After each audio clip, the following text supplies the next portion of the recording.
Assalamualaikum Sobat Kiamat, sudah dekat. Tak semua kebaikan dihargai, tak semua kebenaran langsung dipercaya, dan tak semua luka bisa dilihat dengan mata. Di dunia yang penuh prasangka, terkadang yang paling menderita adalah mereka yang paling diam, yang memilih sabar, bukan karena lemah, tapi karena percaya pada keadilan Allah. Ada kalanya manusia terburu-buru menghakimi, padahal belum sempat bertanya. Ada kalanya lidah lebih tajam dari senjata, dan keramaian menjadi ruang kezaliman. Namun yakinlah, saat manusia lupa berlaku adil, langit tetap mencatat dengan sempurna. Kisah ini bukan sekadar cerita, ia adalah pelajaran. Ia adalah cermin bagi hati yang masih ingin dibersihkan. Dan ia adalah pengingat bahwa sabar bukan tanda kalah, tapi tanda siapa yang benar-benar mengandalkan Allah. Sebelum kisahnya dimulai, dukung kami dengan like dan subscribe channel Kiamat Sudah Dekat, agar kami terus menghadirkan kisah-kisah yang menggugah hati dan menenangkan jiwa. Dan bagi yang telah like dan subscribe, semoga Allah limpahkan rahmat-Nya, jaga langkahmu dari fitnah, dan tetapkan hatimu dalam jalan kebenaran hingga akhir hayat. Amin ya Rabbal Alamin. Fajar baru saja menyingsing. Langit desa Karanggading masih diselimuti kabut tipis ketika suara adzan subuh menggema dari surau kecil di ujung lembah. Di antara mereka yang beranjak ke tempat ibadah, ada satu sosok renta yang tetap setia melangkah, meski tertatih, menyusuri jalan setapak yang licin oleh embun. Namanya kakek Sahir. Usianya sudah hampir 70 tahun. Punggungnya membungkuk, matanya mulai rabun, tapi langkahnya tetap terarah menuju panggilan ilahi. Ia tinggal sendiri di sebuah gubuk reot dekat hutan bambu. Istrinya telah lama wafat, dan anak semata wayangnya merantau dan tak pernah kembali. Hari-harinya diisi dengan mengambil kayu bakar, memungut daun kering, dan menjualnya ke pasar. Ia dikenal sebagai orang baik. Tak pernah mengeluh, tak pernah mencela. Tapi, di desa yang mulai dikuasai materialisme, orang baik seperti Sahir justru sering dicibir karena kemiskinannya. Pagi itu, usai salat subuh, kakek Sahir beranjak pulang. Namun langkahnya terhenti saat melihat sesuatu di pinggir jalan tanah menuju rumahnya. Sebuah kantong plastik hitam, lusuh dan sedikit basah karena embun. Awalnya ia pikir sampah, tapi saat ia angkat, kantong itu berat. Dan ketika dibuka, matanya terbelalak. Di dalamnya, seikat uang kertas 100 ribuan, terbungkus rapi. Allahu Akbar, bisik Sahir lirih. Tangannya bergetar. Ia duduk bersila di tepi jalan dan mengamati sekitar. Tak ada seorang pun, sunyi. Ia tahu ini bukan miliknya, tapi tak tahu pula siapa yang kehilangan. Ia beristighfar beberapa kali, lalu membungkus kembali uang itu. Ini amanah, gumamnya. Aku akan titipkan ke Pak Ustaz di surau, biar diumumkan siapa yang kehilangan. Namun langkah kakinya membawa ke arah berbeda. Ia singgah sejenak di warung kecil di ujung jalan. Bu Jumi, boleh beli beras 1 kilo? Tanyanya sambil mengeluarkan 2 lembar uang ribuan dari sakunya. Wah, rezeki pagi ya, kek? Sahut Bu Jumi ramah. Biasanya ngutang dulu. Sahir tersenyum. Tapi baru saja ia menyimpan kantong berisi uang tadi ke dalam karung tuanya, dari balik warung terdengar teriakan. Itu dia, maling uangku! Seorang pemuda muda bernama Reza berlari sambil menunjuk ke arah Sahir. Warga sekitar langsung keluar dari rumah. Dia maling! Uang saya hilang pagi-pagi tadi. Saya taruh di tas motor dan hilang pas pulang dari sawah. Sahir hanya bisa berdiri terpaku, lidahnya keluh. Belum sempat menjelaskan, 2 pemuda langsung menarik karungnya. Kantong hitam itu ditemukan dan dibuka. Ini dia uangnya. Betul uang saya, ada label tulisan ini. Pasti kamu yang ambil ya, kek? Suasana gaduh. Sahir mencoba bicara tapi kerumunan mulai memanas. Tak ada yang mau dengar, tak ada yang beri waktu. Ia hanya bisa memegang dadanya yang sesak. Padahal dalam hatinya hanya ada satu niat, menjaga amanah. Tapi di dunia yang terlalu terburu-buru menuduh, niat baik sering dibungkam sebelum sempat dibela. Dan langit pagi yang tadinya cerah, mulai terasa kelabu. Sebab kebenaran akan diuji. Dengan luka yang belum tentu ringan. Serahkan dia ke RT, jangan biarkan kabur. Teriakan itu menggema di antara kerumunan warga yang mulai berkumpul di jalanan tanah. Beberapa di antaranya masih mengenakan sarung dan peci dari sholat subuh. Namun wajah mereka kini dipenuhi emosi, bukan kedamaian. Satu persatu, warga ikut menyudutkan kakek Sahir. Tak seorang pun bertanya, apalagi mendengarkan. Reza, pemuda yang merasa uangnya dicuri, dengan geram mendorong tubuh renta itu. Kakek ini memang selama ini tampak baik, tapi jangan-jangan cuma topeng aja. Udah tua masih juga maling. Maki Reza, wajahnya merah padam. Kakek Sahir jatuh terduduk. Tangannya berusaha menyangga tubuhnya yang sudah lemah. Matanya mulai berkaca. Tapi bukan karena takut, melainkan karena luka hati. Ia tak mengerti mengapa tak satu pun dari mereka mau mendengarkan penjelasannya. Ananda, bukan begitu, ucapnya pelan, suara gemetar. Kakek temukan itu di jalan. Kakek ingin kembalikan. Alasan, sergah salah satu warga. Kalau memang niatnya mau kembalikan, kenapa mampir ke warung dulu? Pasti mau dipakai belanja dulu kan, baru sisanya dikasih-kasih. Sorakan persetujuan terdengar. Kebenaran tak lagi penting. Yang penting emosi. Mereka lupa satu hal. Husnuzan, berprasangka baik, adalah akhlak dasar yang diajarkan Rasulullah. Namun dalam riuhnya kemarahan, tak ada yang mengingat ajaran itu. Pak RT pun datang tergopoh, membawa tongkat dan wajah penasaran. Ada apa ini, ribut-ribut pagi-pagi? Reza segera menjelaskan dengan versinya, menekankan bahwa uangnya hilang di jalan dan ditemukan di karung kakek Sahir. Pak RT mengangguk lalu menatap Sahir. Betul kek, uang ini milik Reza kamu ambil? Sahir menatap lelaki parubaya itu, berharap ada sedikit belas kasih. Tidak, Pak RT, kakek tidak mengambil. Kakek menemukannya dan hendak menitipkan ke Pak Ustaz. Tapi belum sempat, Pak RT menghela napas panjang. Susah ini, kalau benar bukan milikmu, kenapa kantong ini sudah ada di karungmu? Sahir tertunduk. Ia tahu penjelasan logis kadang tak cukup menghadapi amarah yang sudah menyala. Ia ingin sekali membela diri, tapi suaranya kalah dengan keributan massa. Satu warga berseru lagi, kali ini lebih mengancam. Kita bawa dia ke tebing saja, biar di sana mikir sendiri, biar sadar. Jangan-jangan dia udah sering nyolong. Setuju. Sahir mencoba berdiri. Tapi sebelum sempat berpegangan, dua pemuda sudah menarik lengannya. Tubuh ringkihnya diseret menuju arah luar desa, ke jalan tanah yang mengarah ke perbukitan. Di sanalah tebing curam yang sering dijadikan tempat mengusir kambing liar atau membuang sampah besar. Ini tak adil, bisiknya sendiri. Namun siapa yang peduli bisikan dari mulut tua yang tak lagi kuat? Langkah demi langkah, tubuhnya diseret. Karungnya dilempar ke tanah. Warga berbaris mengikuti. Tak ada satupun yang berkata, mari kita periksa ke masjid. Tak ada pula yang berkata, tanyakan dulu baik-baik. Di ujung jalan, angin berembus kencang. Tebing menanti, jurang menganga. Dan kakek Sahir hanya bisa berdoa dalam hati. Tak untuk dirinya sendiri, tapi untuk mereka yang telah menuduhnya tanpa tabayun. Ya Allah, jika memang ini cobaan darimu, tabahkan aku. Jika ini fitnah, maka engkaulah sebaik-baik penolong. Langit mulai mendung. Tak ada suara lain kecuali desir angin dan langkah kaki kaya. Tak seorang pun tahu bahwa apa yang mereka lakukan hari ini akan mengubah hidup mereka selamanya. Langkah kaki kasar mengiringi tubuh kakek Sahir yang setengah diseret menuju bibir jurang. Tanah merah di bawah telapak kaki mulai licin oleh embun. Udara pegunungan menusuk tulang, namun yang lebih dingin justru adalah tatapan mata-mata penuh prasangka yang mengelilinginya. Cepat, biar dia tahu rasa. Kasih pelajaran, biar kapok. Suara-suara itu seperti gemuruh petir di dadanya. Tak ada satupun yang tersisa dari wajah-wajah tetangga yang dulu menyapanya di jalan. Bahkan Bu Jumi, yang sering diberi daun singkong gratis oleh Sahir, hanya diam menunduk di belakang kerumunan, tak berani bicara. Langkah mereka berhenti di tepi jurang yang menghadap lembah. Dari atas situ, terlihat sawah-sawah menghampar, rumah-rumah kecil di kejauhan, dan suara ayam hutan sesekali memecah keheningan. Namun hari itu, alam seperti menahan napas. Kakek Sahir berdiri tertatih, kedua tangannya mencoba menopang tubuh yang nyaris roboh. Di hadapannya, Reza mendekat. Wajahnya masih dipenuhi amarah.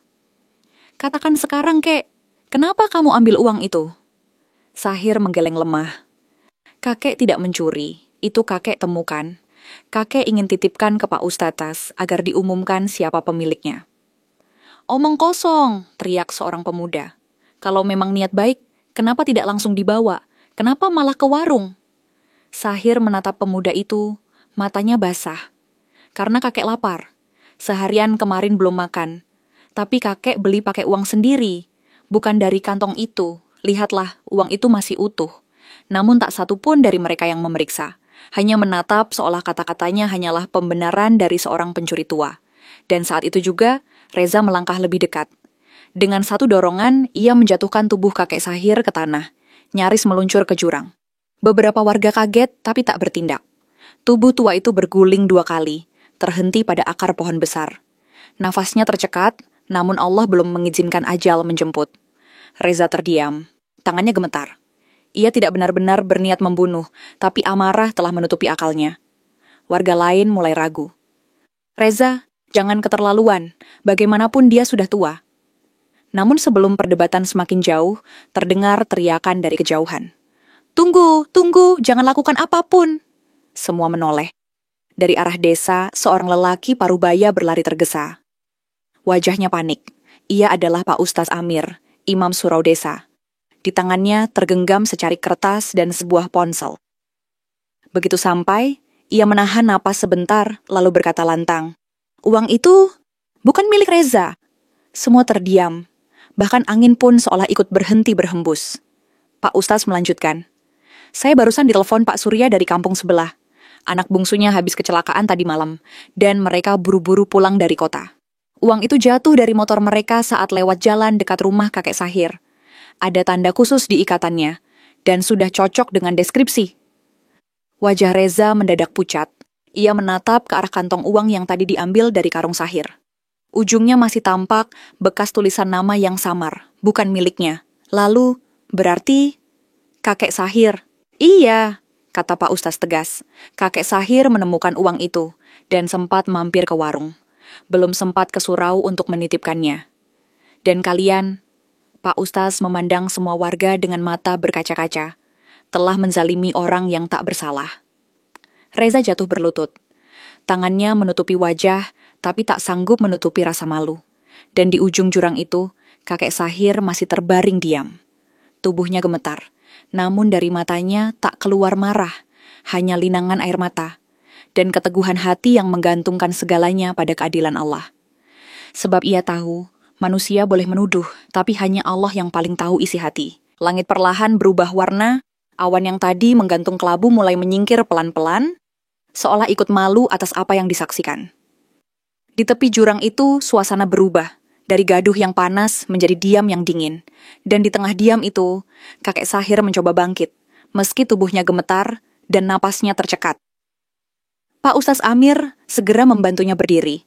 Beberapa warga ikut maju, tapi kakek Sahir mengangkat tangannya, seolah berkata, "Cukup." Ia tak ingin disentuh oleh tangan-tangan yang baru saja hendak menyingkirkannya dari dunia ini.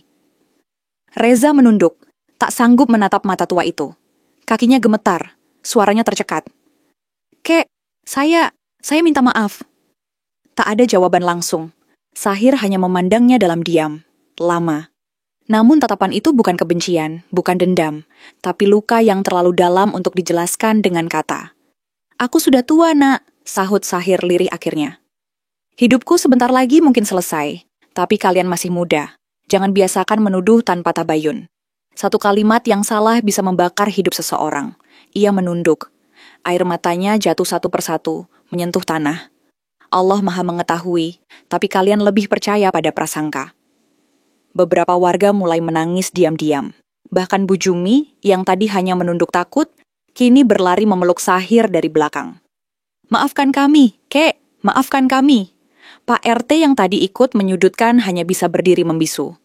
Wibawanya hancur oleh kesalahan yang dia diamkan. Ia melangkah maju, menunduk dalam. Saya yang seharusnya melindungi warga malah ikut menekan. "Kakek Sahir, saya juga minta maaf." Namun Sahir menggeleng pelan. "Saya sudah maafkan sejak kalian mulai menuduh. Karena saya tahu, Allah tak pernah tidur. Dan kebenaran sekuat apapun kalian tekan, akan tetap muncul dari celah manapun." Reza yang berlutut tak kuasa menahan tangis. Ia meraih tangan Sahir, mengecupnya sambil terisak. "Kakek, saya bodoh. Saya zalim. Saya terlalu cepat menghakimi. Tolong, doakan saya." Kakek Sahir memandang langit, lalu meletakkan tangannya di kepala Reza. Ditatapnya pemuda itu penuh kasih sayang, seperti cucunya sendiri. "Semoga Allah mengampunimu, dan semoga kelak kau bisa menjaga lisan dan hatimu, sebelum menuduh orang lain." Angin kembali bertiup lembut. Seolah bumi pun ingin menghapus jejak luka yang baru saja tercipta. Sebagian warga memeluk Sahir, Yang lain berjanji akan menemani ke puskesmas, karena lutut dan punggungnya terasa nyeri setelah hampir terjatuh ke jurang. Hari itu, desa Karanggading seperti lahir kembali. Bukan karena tiupan trompet atau kembang api, tapi karena luka yang menjadi pelajaran. Karena seorang kakek yang tak membalas fitnah dengan kemarahan, tapi dengan kesabaran dan doa. Dan Reza, pemuda yang paling keras menuduh, kini jadi orang pertama yang berjalan di samping Sahir, memapah tubuh renta itu dengan penuh hormat. Tak ada yang bisa menghapus kejadian itu dari ingatan.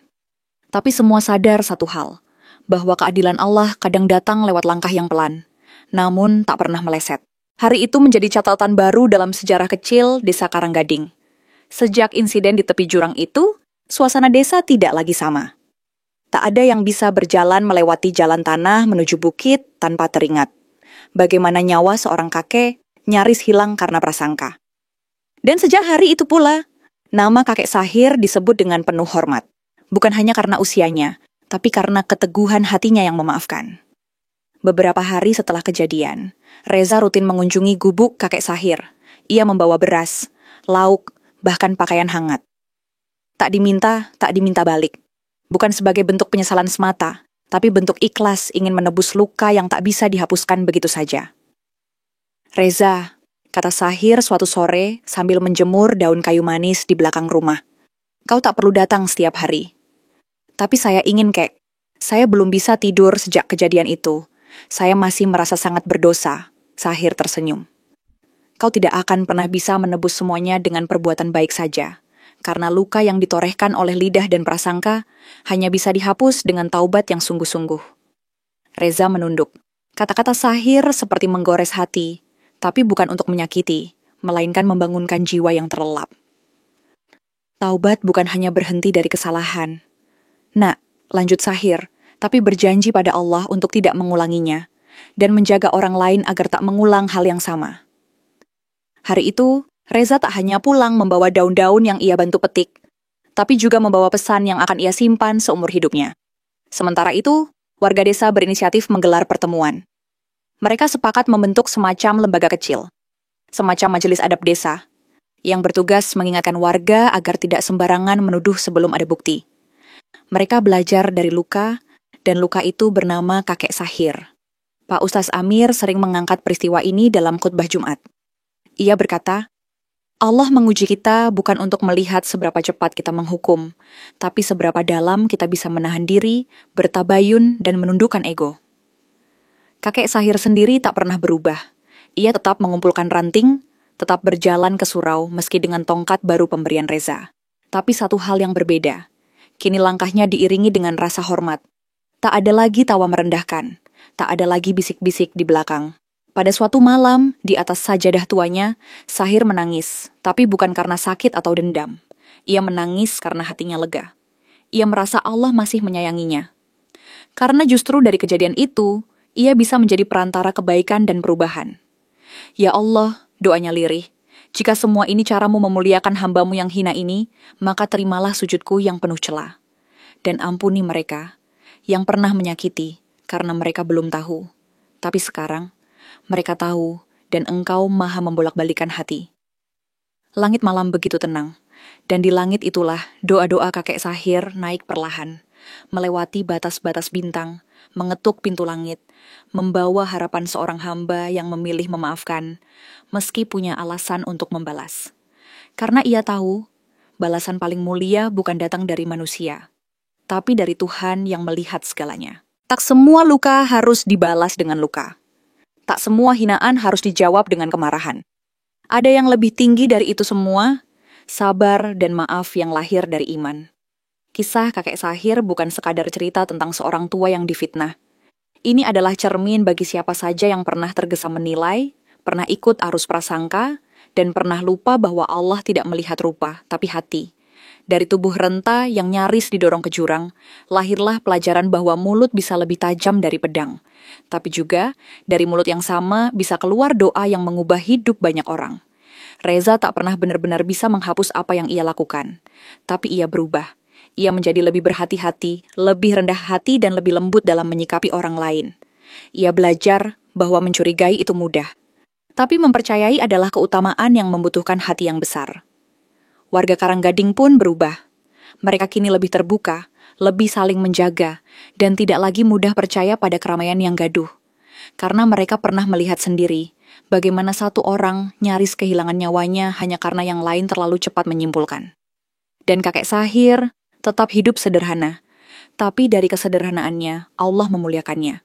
Ia tak pernah memiliki harta, tapi memiliki sesuatu yang lebih berharga, hati yang bersih dan nama baik yang harum. Dalam hidup ini, kebenaran kadang datang terlambat, tapi ia akan tetap datang selama kita bersabar. Karena di atas segalanya ada Allah yang tidak pernah tidur, tidak pernah lalai, dan selalu mencatat. Semoga kisah ini menjadi pengingat bahwa ketika manusia meninggalkan keadilan, Allah tetap akan menegakkannya. Dengan caranya, dengan waktunya, dan dengan cara yang paling menyentuh hati,